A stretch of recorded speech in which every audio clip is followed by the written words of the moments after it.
Pa krenulo je inicijativom udruge koja se brine o djeci sa posebnim potrebama i gospodin Lacković je bio došao prije 3 godine kod mene i zamolio je da pomognemo u tom projektu koji su oni osmislili, ovaj Res Park. Potrebno mi je bilo naravno i određena donacija. U onom slučaju tada u početku im je trebalo prvenstveno zemljište. Općina Tunac im je dala na korištenje 50 godina zemljište bez ikakve naknade. I onda je jedno drugo vuklo i imali smo jedan humanitarni koncert, danas imamo drugi humanitarni koncert.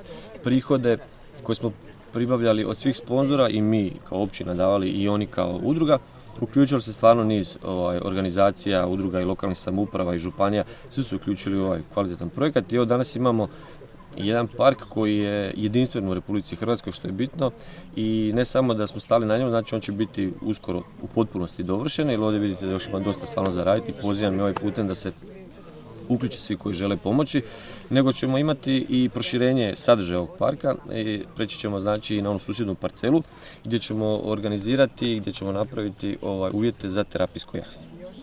Naravno, upravo taj sljedeći sadržaj terapijskog jahanja će biti i namijenjen i djeci sa područja, ne samo naravno općina Tunac, nego cijele Osječko-baranjske županije. Svi su dobrodošli i u ovaj park i danas sutra u park koji će biti određen za terapijsko jahanje.